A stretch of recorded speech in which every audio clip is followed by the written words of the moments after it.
What's happening? Dan, he just appeared. He wants me to go with him. I think I better do as he says. People outside, Daniel. Police. Lori, wait. It'll be okay, Dan, really. You take care. Hammering now. Best hurry. Lori, don't.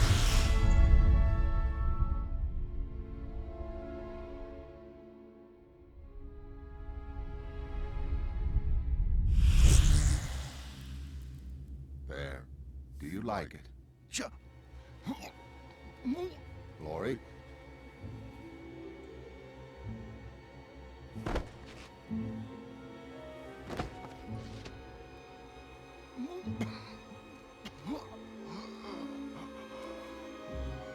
Lori, what's...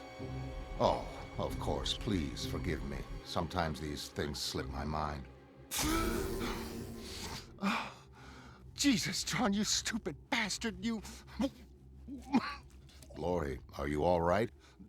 Of course I'm not all right. I'm throwing up. You know, I always throw up whenever you take me anywhere. Oh, shit. I'm on Mars. Of course. It is here on Mars that we debate Earth's destiny. John, please. I mean, this. Just being here. It's giving me problems, okay? I can't take your predestination trip right now. Why does my perception of time distress you? When I left you, when Nova Express attacked you, you were surprised. Why? If you knew it would happen. Everything is preordained, even my responses. And you just go through the motions, acting them out? Is that what you are? The most powerful thing in the universe, and you're just a puppet following a script? We're all puppets, Lori. I'm just a puppet who can see the strings. We shall go up to the balcony. You can see the Notus Gordi Mountains from there. Well, what if I don't? What happens if I just stay down here and screw all your predictions, huh? What happens then? John? This is where we hold our conversation. It commences when you surprise me with the information that you and Dryberg have been sleeping together. You know about me and Dan? No, not yet. But in a few moments, you're going to tell me. John, what are you trying to do to me? When you're like this, I can't even talk to you, let alone debate the... what was it? Destiny of the world. Destiny of the world. This is ridiculous. Why hold a debate when you already know the goddamn outcome? Because that's how it happens. I know. Listen, John, okay. I'll play it your way, but you have to help me understand. I mean, I can't tell the future. There is no future. There is no past. Do you see? Time is simultaneous, an intricately structured jewel that humans insist on viewing one edge at a time when the whole design is visible in every facet. What is your earliest memory? Huh? My earliest memory? I don't know. Around when my folks split up, I guess. I can remember a toy. One of those snowstorm balls, but no, it's gone. It isn't gone. It's still here. Let yourself see it. Well, I was 5, something like that. I must have got woken up. There was shouting downstairs. My mom and dad, God, I can hear them now, shouted at him. He looked surprised. Couldn't imagine why I'd bear a grudge. And I just couldn't sustain it. The anger. God, really, you need analysis. I'm serious. How would you know how a woman feels? Shit, how a man feels for that matter. Oh, that's cheap, even for you. That is cheap. You wanted to hear, so okay, you listen. First off, he was there, right? Plus he was gentle. You know what gentleness means in a guy like that? Even a glimmer of it? It means you reach some of that magical romance and bullshit that they promise you when you're a kid. It also means a broken marriage, an uncertain future for our child, my child. That's what all this is about, remember? Don't you worry about her future. That's taken care of. Nobody knew I was there. These moments were just mine. Everything felt secret and enchanted. And there was this toy, this snowstorm ball with a tiny castle inside. It was like a little glass bubble of somewhere else. I knew it wasn't real snow, but I couldn't understand how it fell so slowly. I figured inside the ball was some different sort of time. Slow time. And then... Laura Jane? Oh! What are you doing down here? What? Larry, don't you dare take this out on her. She's only a kid. She's vulnerable, fragile. And inside, there was only water. My dad yelled and sent me to bed. He was always yelling, probably because he knew I wasn't his. My real dad, I'm pretty sure, was Mom's old boyfriend who did justice. I see. Then your mother's husband wasn't... Ah, look over there. A dust storm rising. Yeah, very nice. No, Schexnayder wasn't anything except a domineering bully. He really used to pick on me. That's probably why I'm edgy in relationships with strong, forceful guys. I mean, with Dan, it isn't like that. As a lover, he's more sort of receptive. You mean that you're sleeping with Dryberg? But you already know. I mean, you said... I said often that you were my only link, my only concern with the world. When you left me, I left Earth. Does that not say something? Now you have replaced me and that link is shattered. Don't you see what that means? Don't you see the futility of asking me to save a world that I no longer have any stake in? John, don't be ridiculous. Earth's too important to hinge on one relationship. Not to me. My red world here means more to me than your blue one. I will show you around it if you wish. Oh no, I've had enough of that. Throwing up and you forgetting I need to breathe. I'm not doing any more hopping around. As you please.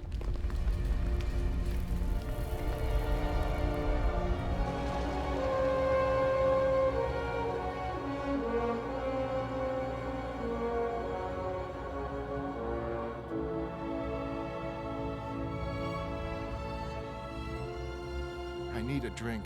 What's in the bottle? What do you want to be in the bottle? What do...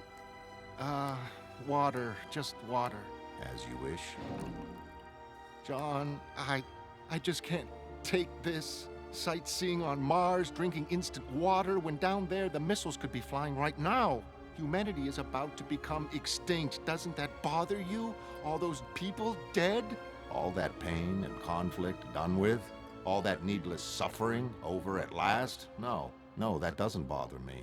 All those generations of struggle, what purpose did they ever achieve? All that effort, and what did it ever lead to? I enjoy reminiscing every once in a while, but what's the point? All those years we worked our asses off, but what did we achieve? Well, I'm proud of what I achieved. I'm sitting in it. And as for what I achieved it with, I'm sitting on it. Uh-oh. Better clean up your act, Sal. We got company. Ah, she's heard it all before. Hi there, Sugar Tush. How'd the workout go? You gonna be a big, tough super lady like Mom? Yeah, I guess. Atta girl. Now, let me see. Uncle Hollis, you know. But this big hunk over here, this is your Uncle Nelson. You've seen the picture. Oh, yeah, Captain Metropolis. You were skinnier back then. Ah, well, listen, Sally, I'd better go check outside. He should arrive soon, and I promised I'd meet him. Hi there, Pumpkin. So, did you read my book yet? Book? Sure. Under the Hood. I gave Sally one to pass on. I didn't give it to her yet. I figured she's young. She don't want to read that old stuff. Maybe when you're older. Mom, I'm 13. Why can't I read Uncle Hollis's book? I do all this training to be a costume hero. I can't even read about them? Now, honey, maybe Mom knows best. I guess I wasn't thinking. Well, I just guess you weren't. Hey, everybody! Look who made the reunion after all. Byron! Oh, Byron, it's so good to see you. Can we fix you, Just a club soda for Mr. Lewis. My friends. Oh, my friends. What time is it? High time we all got together, is what it is. Here's your soda, Byron. Mom, who? Shh. An old friend. I'll explain later. Jesus. Is that what I'm training for? What I got to look forward to? Lori, shut up. Byron's fine. He just... I'm just sorry. I'm sorry for us all. Byron, careful. Your glass, you're spilling everything. Lori, are you listening to me? I was asking the point of all that struggling, the purpose of this endless labor accomplishing nothing. leaving people empty and disillusioned, leaving people broken. Okay. I'll admit lots of people have messed up lives that don't accomplish anything visible, but don't we have some importance beyond that? I mean, just the existence of life, isn't that significant? In my opinion, it's a highly overrated phenomenon. Mars gets along perfectly without so much as a microorganism. See, there's the South Pole beneath us now. No life at all. But giant steps, 90 feet high, scoured by dust and wind into a constantly changing topographical map, flowing and shifting around the pole in ripples 10,000 years wide. Tell me, would it be greatly improved by an oil pipeline? John, in those terms, sure, mankind hasn't helped the environment. But against that, you have to measure the lives of artists, scientists, poets. Hell, even my life. That has to be worth something. Without life, there wouldn't even be an environment. Your definition is narrow. Life insisting on life's viewpoint when alternatives exist. Those jumbled box canyons below, where volcanoes boiled the permafrost into scalding geysers, once they could have been fountains of life. The ground crumbled when the subterranean ice melted, releasing torrents of water to form vast rivers, now long dry. Life could have flourished here then, but Mars did not choose life. It chose this. It's called chaotic terrain. Yeah, well, ordinary life, my life, that's got chaotic terrain too. I mean, you're so fascinated by rocks getting twisted into weird shapes. Jesus Christ! You should have seen me before I met you. My mother, she eroded my adolescence, chipping me into the shape she'd have been if she hadn't had me.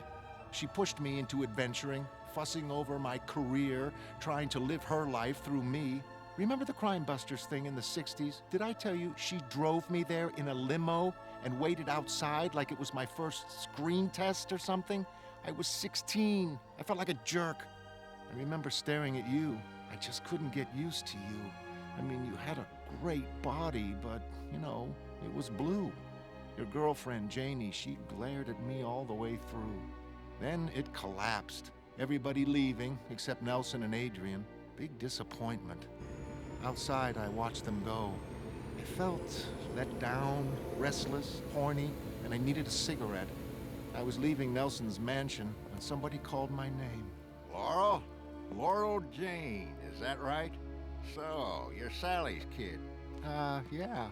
I caught your act in there. You were pretty cool. Well, you don't look like you grew up too bad yourself. Here, let me take a look. Yeah, there's her eyes. You even got that funny little mole. You ain't got her hair, but otherwise, you're like her. You're a looker. Say, I need a cigarette, but I don't have a light. Do you? Sure. Hey, listen, your mom, she talk about me much? No, not much. It figures. Here's your light. Hell, on out. Here, let me... You take your hands off her! Hi, Sal. Long time no see. Not long enough in my book, Eddie. Laurel Jane, you put that thing out and come here immediately. We're going home. And as for you, are there no depths you won't sink to? Christ, we were just talking. Can a guy talk to his, his old friend's daughter? I mean, what do you think I am? I know what you are, Edward Blake. I've known what you were for 25 years, and don't you ever forget that. Get in the car, Laurie. Sally, listen. I thought we'd settled that a long time ago. No, things like that don't ever get settled. Not completely. And they're not going to happen to my daughter. We drove away in silence. He looked sad. I felt sorry for him. Of course, then I didn't know what the bastard had done. We drove 3 blocks, and then she pulled the car over and just sat there, and it all came pouring out. Her pain, her fears, her whole life, you know? I mean, ordinary people, right? All the things that happened to them. Doesn't that move you more than a bunch of rubble? No. I read Adams, Laurie. I see the ancient spectacle that birthed the rubble. Beside this, human life is brief and mundane. Oh, I give up. This is just round in circles. Can't you tell me how this conversation ends and spare me the agony? It ends with you in tears. Look there. Olympus Mons approaches. Tears? You mean I lose? You mean you don't come back to Earth? I return to Earth at some point in my future. There are streets full of corpses. The details are vague. No. Oh, no, John. What do you mean, vague? There's gonna be a war? A real war? Oh, God. I'm not sure. There's some sort of static obscuring the future, preventing any clear impression. The electromagnetic pulse of a mass warhead detonation might conceivably cause that. Oh, no. Beyond that, events grow even sketchier. I am standing in deep snow. I am killing someone. Their identity is uncertain. Look at it. A volcano as large as Missouri. Breathtaking. Breathtaking? John, what about the war? You've got to prevent it. Everyone will die. And the universe will not even notice. We've been through this before, Lori. You argued that human life was more significant than this excellent desolation, and I was not convinced. You attempted to compare the mere uncertainty in your existence with the chaos of the world beneath us. But where are the pinnacles to rival this Olympus? Where are the depths to match those of... but we near the Valles Marineris. You may see for yourself. It stretches more than 3,000 miles, so that one end knows day while the other endures night. Temperature differences breed shrieking winds that herd oceans of fog along a canyon 4 miles deep. Does the human heart know chasms so abysmal? Yes. Yes, mine, right now. John, you've seen people depressed. Me, when I'm miserable, when I've had too much to drink. Yes, I remember a banquet in 1973. Oh, don't remind me. I acted like an idiot. But I guess that's in keeping with the rest of my life, huh? I mean, you say it's all worthless, right? That we're all blind, stupid things stumbling through our lives, hopelessly lost in the fog? The fog I was lost in that night was Scotch mist. I must have drunk half a bottle. It was a dinner in honor of Blake. I remember thinking, why? Why all this sudden popularity? Nixon wasn't there, but everybody else was. Ford, Liddy, Al Haig. Ford shook Blake's hand. Everybody seemed real pleased with him, but not me. See, by then I'd read Under the Hood about him assaulting my mom. That banquet, it was the first time I'd seen him since I found out. And I was mean drunk. See those Post reporters they found in that garage? Woodward and what's his name? Jewish name. Bernstein. Yeah, I understand the underground papers are already yelling conspiracy. Well, Eddie, any opinions? That piece in the Berkeley Barb? Well, I guess you smoke enough weed you can imagine almost anything. Nah, I'm clean, guys. Just don't ask where I was when I heard about JFK. That's good. Dick'll love that. Miss Uspechik, good to see you. Uspechik? What's that? Grandmother's name? Didn't like Jupiter, huh? Didn't take your old man's name either. What's my name to you? Nothing. You know, you're a pretty girl. I just gotta look at you. I see your mom. You know, your mother, she was a peach. Is that what you told her before you tried to rape her? Before you hit her? Before you kicked her? That isn't the way you treat peaches? Kid, are you sure you want to take this all the way? Damn straight I do. I mean, what kind of man are you? You have to take some woman, you have to force her into having sex against her will? Only once. Only once. As if, you know, it was better than doing it twice or 50 times. And his scar, it always looked like he was sneering. Had 7 scotches inside me, 1 in my hand, and I let him have it. And then you came, and you were angry, and you took me home. It was the first time you ever teleported me anywhere. First time I threw up. But I mean, why bother telling you all this? It just confirms things, right? All these wretched, grubby little human encounters. Better off without them. None of it ever meant a damn thing anyway. I mean, these, my mother's clippings, her whole life, right there. What's it mean? In your terms, next to a neutrino, next to something you can't even see, for Christ's sake, it means nothing. Lori. Don't Lori me. It's pointless debating when you obviously don't see anything terribly miraculous in life. Maybe quantum physics doesn't allow miracles. No. Thermodynamic miracles are... Oh, for God's sake, John. Just land this thing. Now. As you wish. You can take me back to Earth to Fry with Dan and my mom and all us other worthless humans. The conversation's over.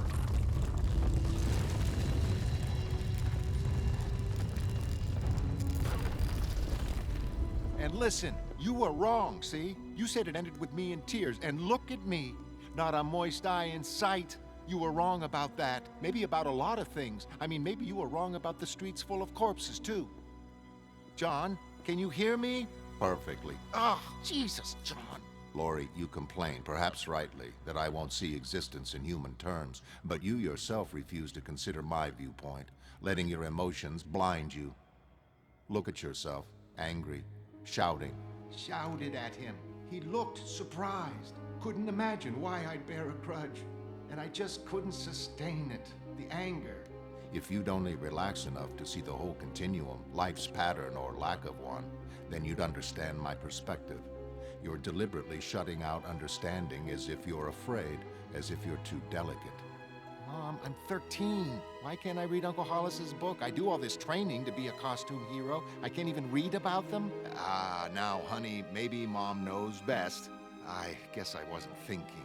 I'm through thinking about my life, looking back on all my stupid memories. It's been a dumb life, and if there's any design, it's a dumb design. I don't want to see it. I don't want to talk about it. Christ, we were just talking. Can a guy talk to his, his old friend's daughter? I mean, what do you think I am? I think you're avoiding something. Don't be stupid. There's nothing to avoid. His old friend's daughter? What do you think I am? I've never had any occasion to avoid the truth. Only once. His old friend's daughter? Can a guy talk to his old friend's daughter? I mean, look here. My life, my mom's life. There's nothing there worth avoiding. It's all just meaningless. His old friend's daughter? Talk about No. his old friend's daughter. No, not him. Not. No. No, she wouldn't. She couldn't have. Not after he couldn't sustain it. The anger. Laurie. I think I am. No. Talking. No, you're not. You're not. Laurie. You're not my father. My father. Can a guy talk to his, his daughter? No! And there was this toy, this snowstorm ball with a tiny castle inside. It was like a little glass bubble of somewhere else. I knew it wasn't real snow, but I couldn't understand how it fell so slowly. I figured inside the ball was some different sort of time, slow time. And inside, there was only water.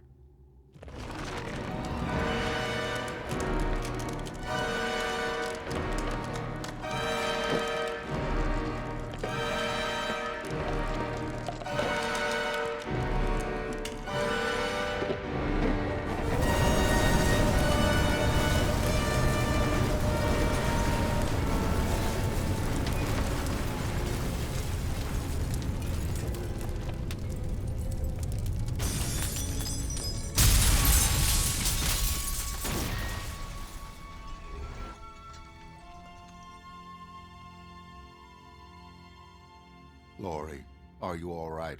Of course not. Blake, that bastard, and my mother, they pulled a gag on me is what they did. My whole life's a joke. One big, stupid, meaningless... Oh, shit. I don't think your life is meaningless. Oh, no? Well, obviously, that's what you're going to say, because anything I'm stupid enough to believe is true, you just disagree with it, and... you don't? No. But listen, you've just been saying life is meaningless. So how can... I changed my mind. But why? Thermodynamic miracles. Events with odds against, so astronomical they're effectively impossible, like oxygen spontaneously becoming gold. I long to observe such a thing. And yet, in each human coupling, 1,000 million sperm vie for a single egg.